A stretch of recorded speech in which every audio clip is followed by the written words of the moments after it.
Hi everybody, it's Honest John.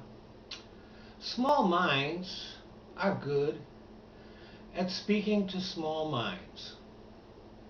This is especially true when it comes to science. I remember conservatives ridiculing scientific research using fruit flies.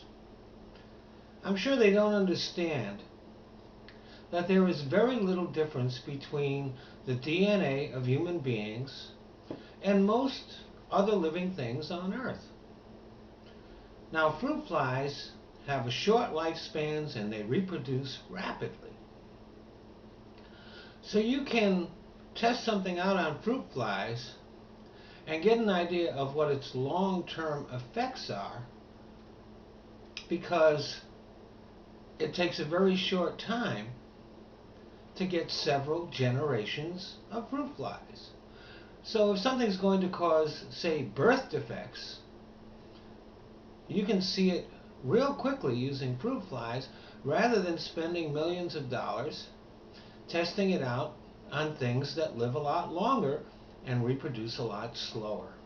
Now, this is a pretty simple explanation, but I doubt if conservatives will get it.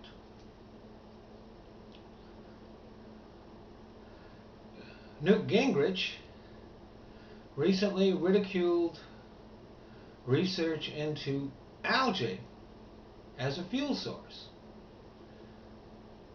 And he talked about bringing a bunch of algae to the gas station. Well, what he didn't know, or at least failed to mention, was that ExxonMobil has invested $5 million into research on algae as a fuel source. I doubt that they are spending $5 million because they think it's funny. I don't know of anybody who's willing to spend $5 million on a good laugh.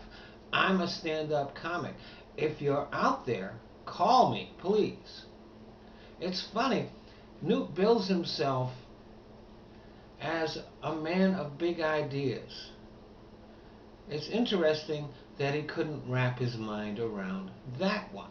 Because, see, the fuel of the future is not oil and it's not coal.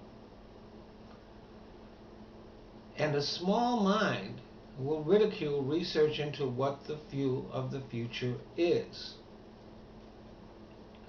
One time, oil was the fuel of the future.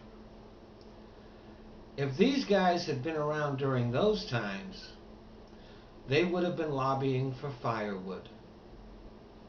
Thanks for listening.